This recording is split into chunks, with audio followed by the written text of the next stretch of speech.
Go.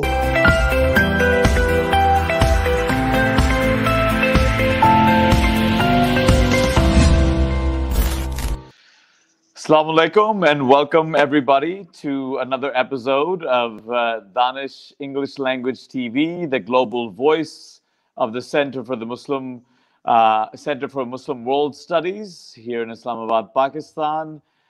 Today, of course, we are incredibly delighted to have a very dear friend, a mentor, someone that we very meaningfully and affectionately and seriously call in our part of the world a real ustad, someone who is a mentor, who's a guide, who has guided one intellectually, morally, spiritually, and so on. And that is my dear friend, Dr. Ulrich Duchrow from Germany. He is, the background to his own biographical information is vast and extensive. The contributions he's made to both our theological thinking on questions of empire, of capitalism, of neoliberalism, and towards an interreligious solidarity for justice and peace. All of these things that he's not only been a deeply committed scholar and intellectual to, but also very much involved as what we can call a scholar activist involved in these issues. A couple of the issues that we will touch upon within this brief show is are his involvement in particularly some things that are right now very topical, particularly here within the Muslim world, even specifically here in Pakistan, and that is the question of Palestine. He's been involved in an organization, he will be able to tell us more about it, Kairos Palestine.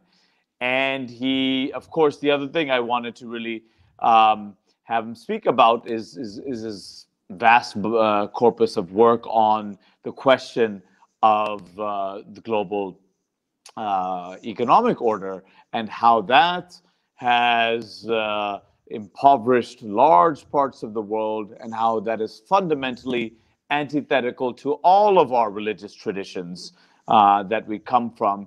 And if we have a little bit of time, maybe in light of that second topic, maybe just going into, because his work, one of the works that I value, it's just one, actually, in fact, I value all of the very generous books that he has given to me with his very warmly engraved messages inside them.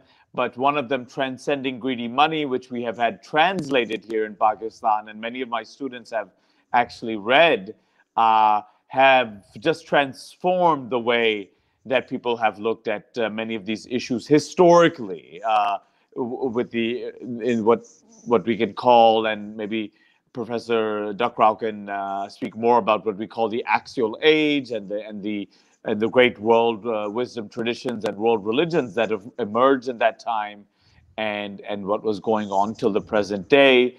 And finally, I want to kind of really end with what the type of commitments and activism that he's been involved in as this intellectual giant in guiding us in how to kind of develop and build an interreligious solidarity for justice and peace and against the forces of oppression. So with that, Professor Duchrow, that may seem like a lot, but we can, I think, cover it maybe in 30 minutes.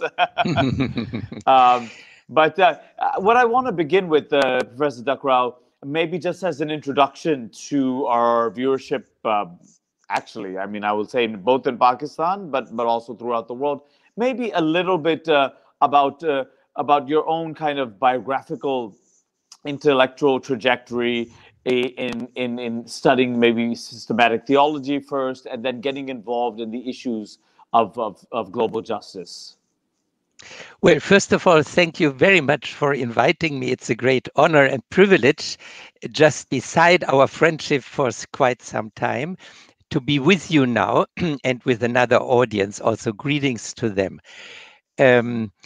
Just briefly, I started not even as a systematic theologian, but a church historian with my work on the church father St. Augustine, who brought together Hebrew and Greek traditions.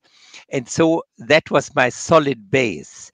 And then I moved to interdisciplinary work in an interdisciplinary institute with peace research on Marxism, on global economy. And we were the first center in Germany to develop peace research.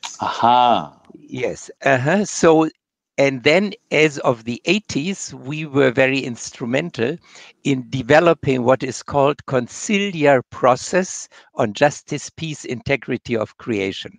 And within that work, internationally, ecumenically, we focused more and more on the imperial capitalism, the global economy in its imperial framework. And there we are now with all the destruction that we can observe socially and ecologically. If you allow, I would then, just as you said, we should look a little bit at the present situation of the global geopolitical situation. We are that just at this moment to say goodbye to Mr. Trump. And I wanted to just make a first statement on this, because most people think that is a kind of extraordinary person coming from hell or wherever here. And so just from outside coming in. It is not from outside coming in. It is coming from within our system, within our long civilization. We will talk about that. You started already to talk about actual age. So we have a long civilization. And what most people do not know is that capitalism in his historic development has always in between have what we now call fascist periods. And you know, perhaps the peace researcher Johann Galtung, who framed the slogan, fascism is Western civilization in extremis. Yes, extremis, yes. In extremis. And so you could see, for instance, in the 60s and 70s, for the introduction of neoliberalism, the United States placed military dictatorships all over the world. In Latin America, of course, Chile was the most well-known. In Africa, the Congo, Indonesia, etc. Starting, by the way, 1953 with disposing Mossadegh in Iraq. In Iran. Persia at that time. You see, that was the starting point after the World War II. So that is something. And Reagan, there was a book about Reagan at that time called Friendly Fascism. So an actor's face, but the structure is being fascist or starting to be fascist. So I simply wanted to say Trump is not an accident, but the naked face of the system. Yes, that's an excellent point, Dr. Duchrow, and I completely agree with you on that, because often these days and throughout, in fact, the Trump administration, we have heard the narrative that this is such an anomaly, the emergence of Trump, and that this is so outrageous, and that it's a complete deviation from a traditional benign American foreign policy, which for people like you and I know that it's flatly false. In fact, it's much more of the same and continuity in terms of what the permanent bureaucracy of the national security state of the United States has been engaged in for so long. But before we come back to and I did want you to kind of look into your crystal ball and see what's going on. What we can see will be the emerging trends within the next maybe decade or so. But before we get to that, I wanted you to as briefly as you can. I know it's a tome, it's a magnum opus for me, the Transcending Greedy Money, the work for myself, for your dear friend Dr. Ijaz Akram as well. We use it in our classes and so on. And in as briefly as you can, speaking about the kind of the origins, the development of what you call with the religions within the axial age, and what has led to this kind of the moment that we live in today, the industrial late capitalist development. Yes. But what also the religious traditions, the context that they emerged in as a response to the corruption and the evils of empire and the rulers of the day. Okay. So what you mentioned already, we regard this actual age from the 8th century before the Common Era, we regard that as the starting point of this civilization, which is money-driven. Yes. So we are talking about nearly 3,000 years from that time on, which developed slowly, and the capitalist form came in the 11th century with the bank and trading cities in northern Italy. And then you had the early capitalist period, and then, of course, the real capitalist with industrial capitalism pushing the money accumulation element into production. Which then was analyzed by Karl Marx, etc. And so now we have this financial digital type of capitalism. But the key thesis that we have is that this is not another phase in that civilization, but it is the final phase. It is the climax, at the same time the final phase. Why? Because the accumulation of capital is the key driving force in our economy.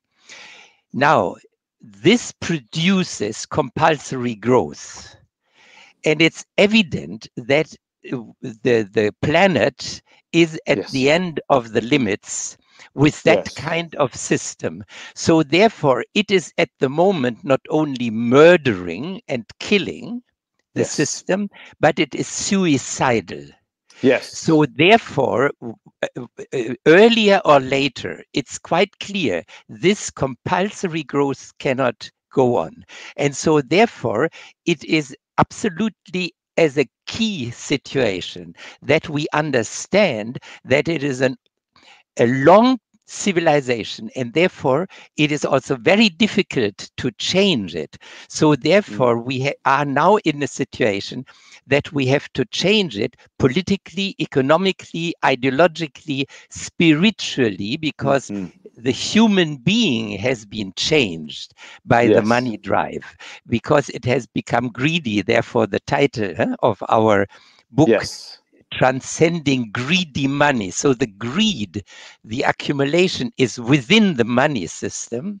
And at the same time, it is reflected and interacting with then changing people from their human way to cooperate and do together for commonwealth, instead of then individually increasing property and money.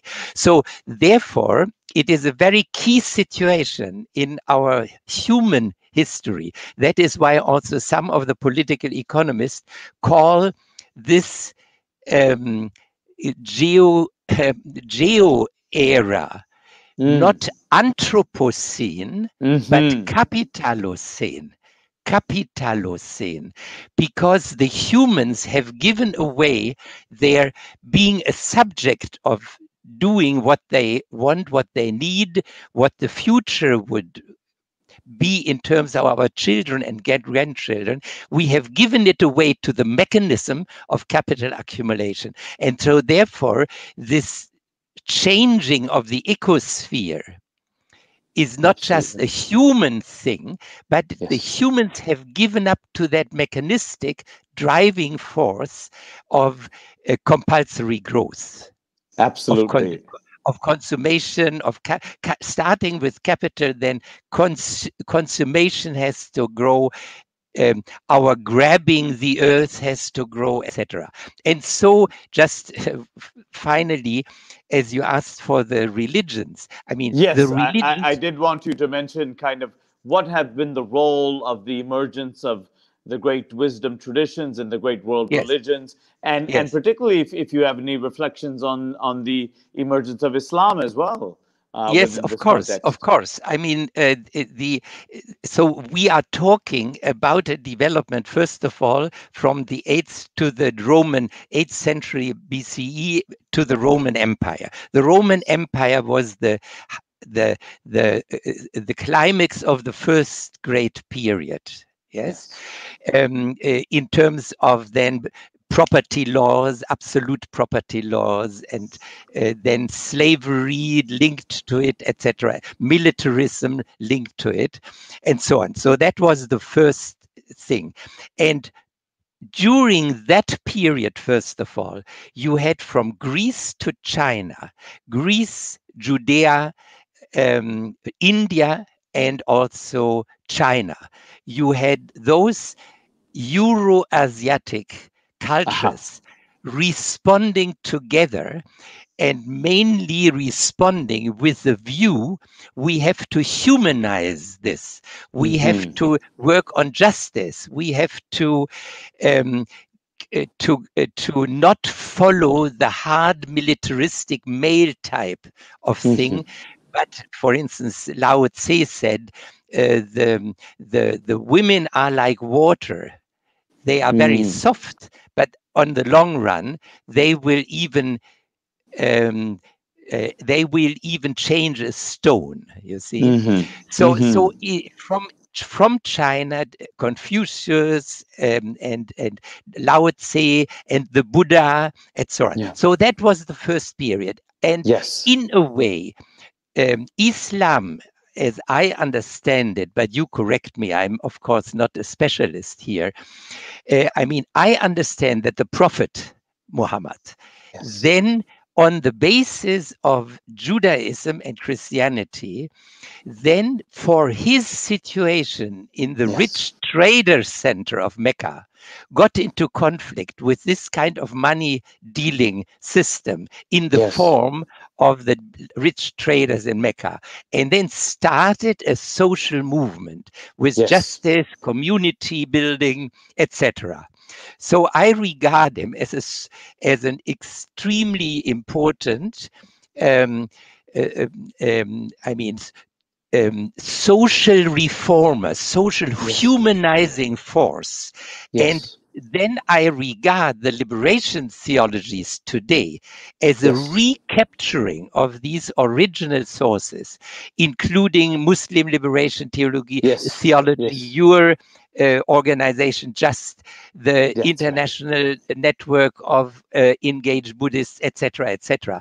So therefore, we have a ground in our original holy scriptures in working together in this way of, at this point of the climax of this money-driven civilization, to help saving humanity, help saving the future of our children. Absolutely, and I'm really glad that you mentioned the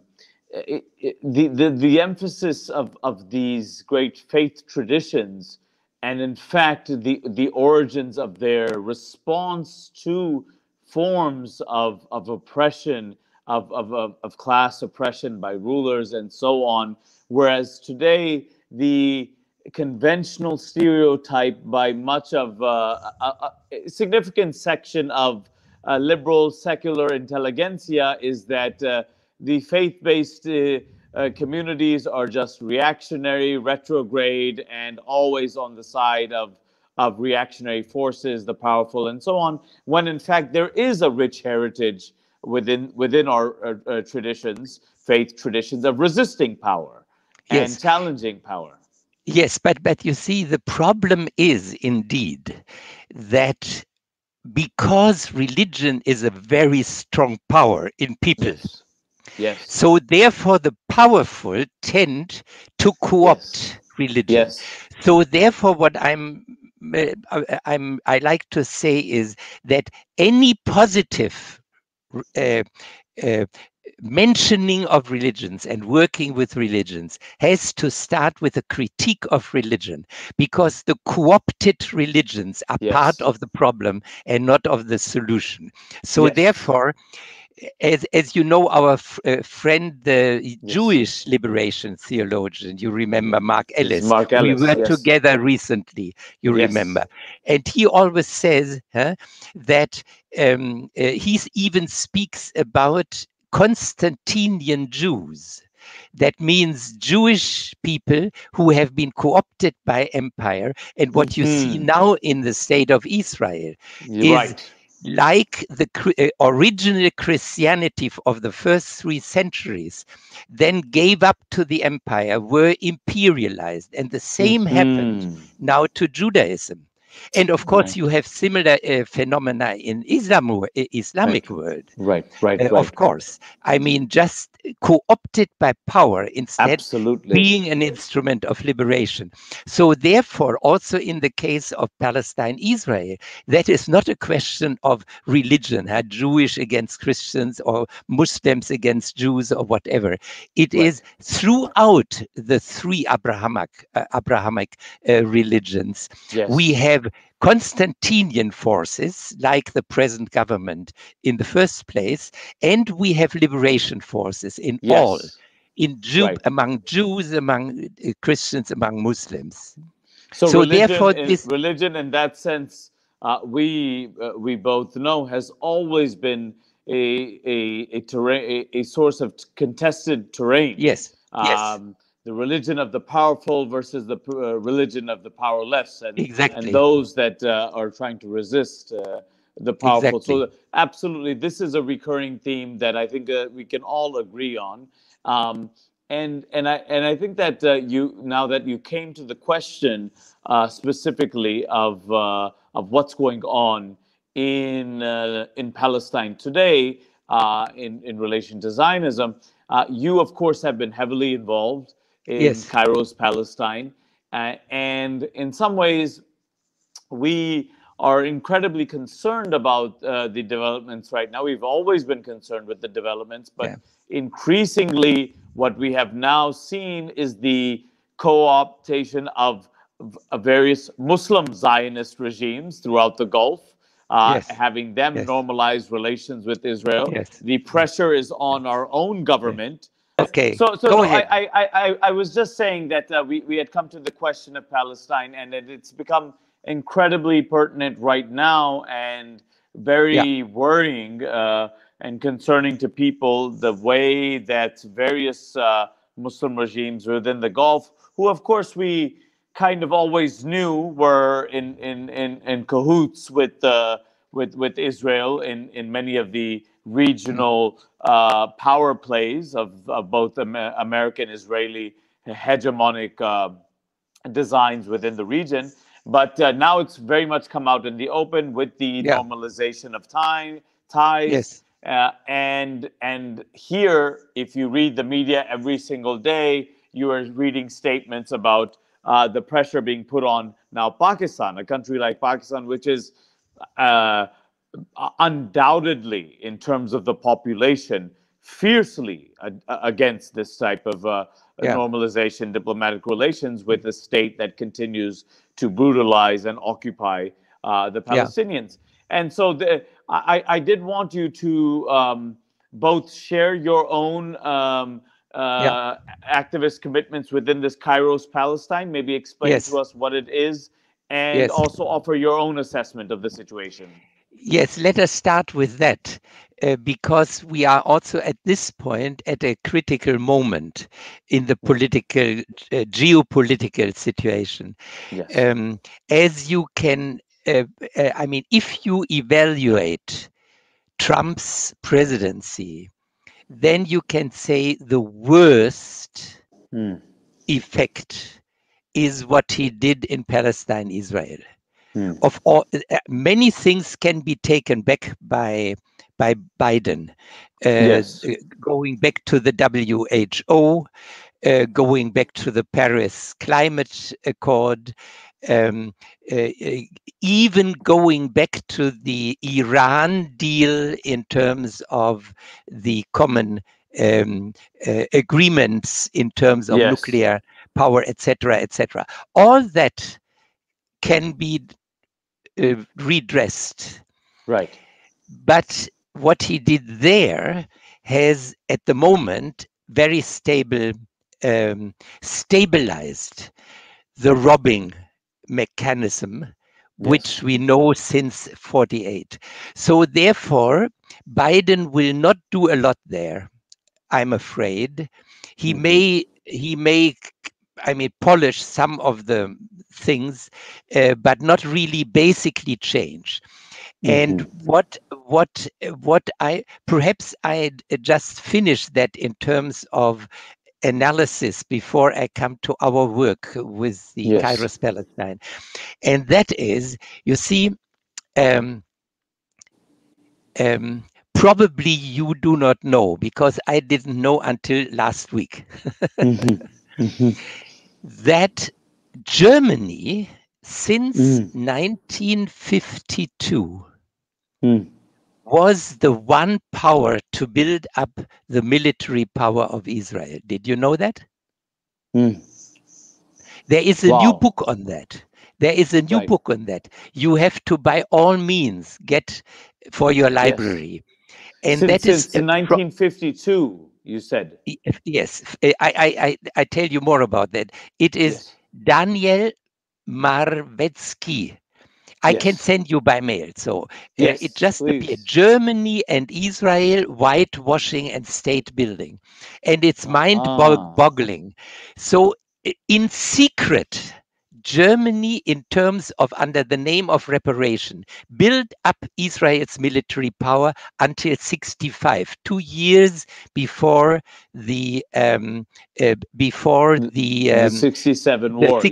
The 67 war, and where the Americans then just took over. Exactly, the Americans took over, and then together with France, they also built up the nuclear power of Israel.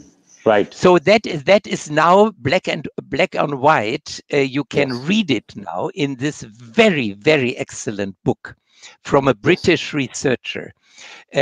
So I sent you the bibliography anyway. So now with that, you have up to this day, you have the normally not in the open functioning military interaction between Germany, Israel, and the United States and Israel. Also French was involved in terms of the atom nuclear bomb, but Germany and USA. So therefore, what we can say is that Germany and the USA are financing occupation. So therefore, only if in Germany and the United States there is a change in the population, and there is a pressure on the government, and a putting on the table of the conflict issue to say no cooperation any longer under these circumstances, but only if you agree to fulfill international law and human rights. So therefore, we have to see the situation in Palestine, Israel, in global context, and the particular powers are Germany and the United States, who make this possible, what happens in this tragic situation for the Palestinians. So in order to understand what we are now trying to do, and of course, that is also interreligious in terms of the situation in Palestine. When I was visiting there a year ago, we also had visits in various communities. So I went to a mosque. And the first thing the people said there, we are doing everything together. Yes, that was in Beit Jala, near Bethlehem. Maybe you know it. and Yes, I do. this Yes. Bethlehem, Beit Saur, and Beit Jala. So Yes. we are doing everything together. So on that In base, fact, Professor Ulrich, you'll be happy to know that when I think we were on that same trip a long time ago, 2007, an interfaith solidarity group from PFL. yes, We stayed in Beit Sahur, and I stayed, which is a predominantly Christian community there. right, And we said, and they had the exact same response, and that was in 2007. We are all yes. together. We're all Yes, together in right. this. And so therefore, Kairos Palestine, that group of Christians and churches who developed that document in 2009, they are always in exchange and cooperation with the Muslim brothers and sisters. So there is no question of Yes. religious antagonism in that situation. On the Right. contrary, they are going hand in hand. As you know, many Israelis, yes, but unfortunately a minority, a Yeah. minority. The same is true for the United States, and also the same is true in Germany. We have only a minority of Jews, but they are also growing. It's a Yes. growing minority. And so therefore we are hopeful that we have a kind of Abrahamic front Yes. against this type of fascism, which is by Yes. now. And it is a constant war of this I mean powerful group in Israel. It's a Yes. constant war against the people of the Palestinians, and so Right. therefore we feel very much ashamed, those people in Germany who know the reality, that Yes. we are financing this. We are even militarily cooperating to really. I mean, you know, we from tax money, my Yes. government gave a present the submarines to place the nuclear bombs Nuclear. for Right. Iran. You know, this is terrible, and the people do not know this reality. So therefore, Right. what we are doing, you know, Kairos Palestine, together with Global Kairos for Justice, developed what is called Cry for Hope. Hmm. Subtitle, Call for Decisive Action. And the motto is, you can't serve God and at the same time be silent about the oppression of the Palestinians. So it Ah. is a kind of very, how should I say, it is a kind of spiritual struggle we are starting. Yes. And we are now Absolutely. mobilizing from below in the churches that they finally come along. And you see in 2000, in 2022, there will be the Global Assembly of the World Council of Churches. And we Yes. are now globally preparing to challenge the Germans and the United States. And the United States, we are very happy that the mainline churches in the United Mm. States are completely on the side of those Jews and Palestinians who work for a common future and a common peace. So Absolutely. therefore we Including endorsing something like the BDS, the boycott, divestment, yeah, of sanctions. course. That is, Yes. I mean, I think I sent you the cry for hope, Yes. Yes. did Yes. I? You did. Yes. I think you have it. So we have 7 actions which we have outlined. And the main thing is, of course, that from the ground at all levels, we are organizing processes to put people in front of this decision. You have to decide between God and solidarity with the Palestinians. And Yes. you can't be silent about this notorious injustice, Yes. breaking of international law and human rights. So that is Yes. the situation in terms of what we are involved in, and we have this Global Kairos for Justice, and we have a theology group, which is the kind of driving force in this, and we meet regularly on webinar and discuss our strategies and work at home as Yes. much as we can. Yes, and Professor Duchrow, I mean, I just have to underscore what you have been saying here and describing your own involvement and the positions that the church has been taking through this Kairos Palestine document. These are music to the ears of the ordinary Muslim communities and societies throughout the world, that the distorted image in the Western media of, okay, well, a United Arab Emirates or a Bahrain, or then probably shortly in the future, Saudi Arabia will recognize.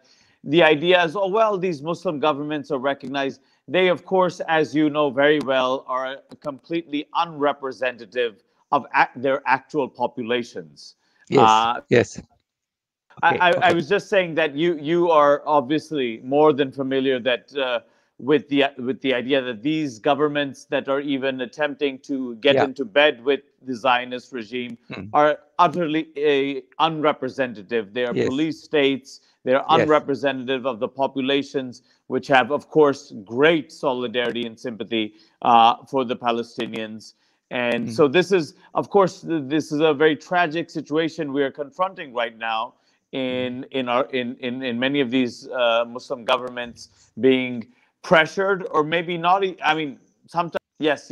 So many of these Muslim governments either being pressured or willingly entering into these arrangements with Israel. So I'm very glad that you touched upon this with a very strong and powerful and a prophetic voice that I think that many of us in the Muslim community are yearning to hear, that others from other faith traditions are also equally disgusted with what's going on, the brutality, the occupation, and the way many forces throughout the world, be it Christian Zionism and other forces, are willing to support these processes. So that's great to hear that from you. And the final thing, Dr. Duchrow, I would love to have a conversation with you for hours and hours. Duchrow, the last thing, sorry, there's the pet rabbit that has come in the way. But so that is nice for the audience. Yes. So the last thing, Professor Duchrow, for many of our viewers who may not have a sense of the history of what liberation theology has meant for people in Latin America and the Philippines, and of course now throughout the world. I mean, within all of our faith traditions, a kind of basic, I don't want to say like a definition, but just what is the impulse, the impetus behind what we now kind of call liberation theology throughout the world, and emancipatory theology, and how we have kind of merged that with what we are doing together today in terms of an interfaith, interreligious solidarity against oppression and for justice and peace. So I'd like you to share your thoughts on that as our final words. Yeah, okay. Well, of course, this is a wonderful topic for a long conversation, as you know. As a matter of fact, I was very much in the beginning connected to these people from Latin America. I was even in the meeting when Gustavo Gutierrez from Peru for the first time was presenting his outline. But the first person to coin that word is Rubem Alves from Brazil, who wrote a doctoral dissertation towards a liberation theology in 68. And as a matter of fact, this kind of development had roots. I mean, one of the roots, which up to now is inspiring this, was Dietrich Bonhoeffer. Yes, Dietrich Bonhoeffer as the one who opposed the Nazi Germany regime in a very, very courageous thing. As a matter of fact, he got martyred, as you know. So his theology was very, very instrumental all over the global South. In Germany, of course, they just celebrated his birthday, but didn't do anything about his theology. But in the global South, in South Africa, in Latin America, in Korea specifically, in the fight against the military dictatorship, Bonhoeffer was the inspiration. The other inspiration then were the starting base communities in Latin America. So in a way, it was not just something thought at the desk, thought out at a desk. It was in the concrete struggles in Latin America. And as a matter of fact, I also was participating in some of this. And the kind of breakthrough, in a way, was the Second Vatican Council, because that was the first time that the petrified Catholic Church took people from Latin America and from all over the global South as advisors. So it was the first really global meeting. And at the same time, you had the World Council of Churches getting in the churches of the global South. That was in 61. So it was the 60s in which all these various, and I could tell you more elements, but these were decisive elements, came together. And so then from there on, there was a change away from the Western dominated World Council of Churches and Roman Catholic Church to the strong force of the theologies of the global South. And then what happened was the next step in the struggle of South African apartheid. You know all these people, I know. And so they joined hands with the Christian. So there it was called Black Theology or UDF, United Democratic Front Theology, etc. And so that was already an interreligious struggle. Particularly between Christians and Muslims. I don't know so much about Buddhist participation, but the Buddhist is in Asia very strong in terms of, as Buddha was a liberator at that time, as you know. Also, the engaged Buddhism in Thailand, in Malaysia, and of course also in India, etc. You have, and also in China, by the way, and also in South Korea. We had wonderful meetings there with Kim Yong-bok, our common friend, and Buddhist leaders. I mean, even we were together in some of the meetings of Peace for Life. And so in that sense, this rediscovery of the powerful messages of the original founding figures and our holy scriptures, which capture this kind of spirit of liberation and social justice. This has in the real struggles of the second part of the 20th century, has really inspired a lot of groups, meetings, communities, and people. And so I think as now we have the ecological pioneer work. At that time, it was peace and justice was the main thing. Now, I think we have very strong allies in terms of Fridays for Future. The little school children start. So that is a sign of hope, that liberation theologies makes alliances with the children's movements for life. Yes, absolutely, absolutely. And I think that's a very positive note to end on.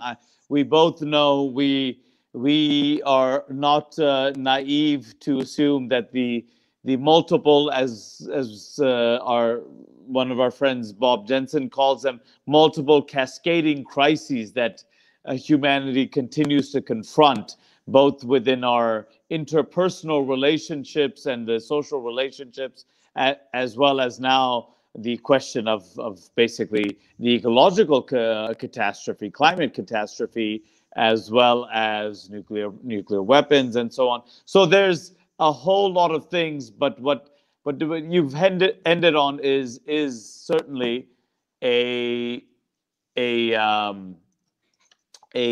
glimmer of hope that we have these communities, faith-based and secular as well, that are coming together and recognizing these and seeing the resources within their own traditions that have always had that. For example, within the faith traditions, a prophetic impulse Exactly. to challenge and resist power and to try to utter in a more just and sustainable world. So, Professor Duchrow, I would love to spend much more time with you, and I think Vice versa.